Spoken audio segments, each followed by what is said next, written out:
ఎస్సీలకంటూ మహిళ వచ్చిన వాళ్ళు డబ్బులు తీసుకునేది. ఒక నాయకుడు అనుకో, నేను అనుకో నాయకుడిని, నువ్వు 2 లక్షలు 3 లక్షలు ఇచ్చి నువ్వు అదుముకునేది లేదు సార్. పోలీసులు సార్ ఆల్రెడీ మేము సాగు చేసుకున్నాం సార్, ఆల్రెడీ సాగు చేసాం. కానీ వాళ్ళు దున్నేసి మళ్ళీ వేరే పంట పెట్టేసుకున్నారు. ఆల్రెడీ సాగు చేసినాము, వాళ్ళు దున్నే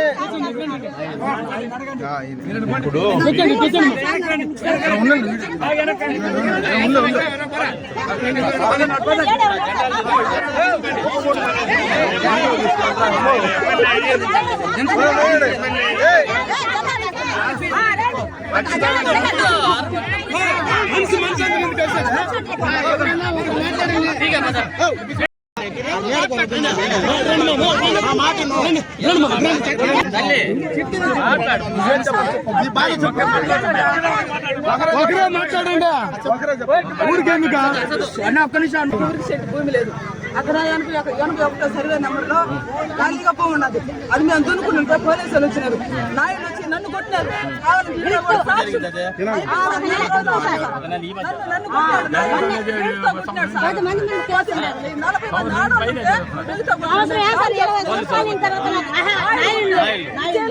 తెలుస్తాను కొట్టారు సార్.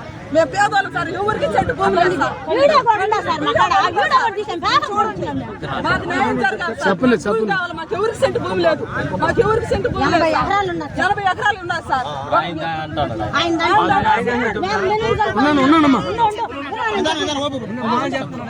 మనోళ్ళు పూర్తిగా దాని మీద మేము చూపించినాం. మేము చేసి పెట్టి వీళ్ళందరికీ ఇంటి వరుసలు చేయాలని పట్టాలని చెప్పాం. ఇల్లు వరుస ఇచ్చేటప్పటికి అసైన్మెంట్ కమిటీలు పెడదామని ఆదిమానవుడు చెప్పినాడు. చెప్పడం జరిగింది కానీ మళ్ళీ అది కానీ ఆపేసినారు దాన్ని మళ్ళీ ఆపేసిన తర్వాత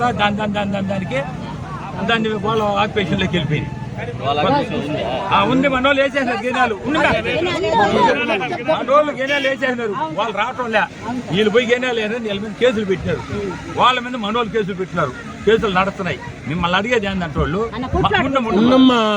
మాకు ఏ నాయకుడితో సంబంధం బల్లా, మా ఊరు భూమి ఎమ్మెల్యే గెలిపించుకుంటాం, మా పట్టాలు ఇస్తారా?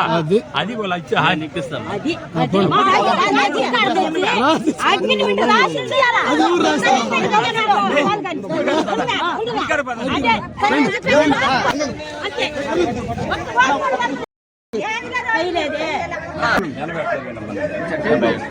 ఇప్పుడే చెప్పినారు, మీరు చెప్పినారు. నేను ఖచ్చితంగా న్యాయం చేసేదానికి నేను 100% నేను చూస్తాను.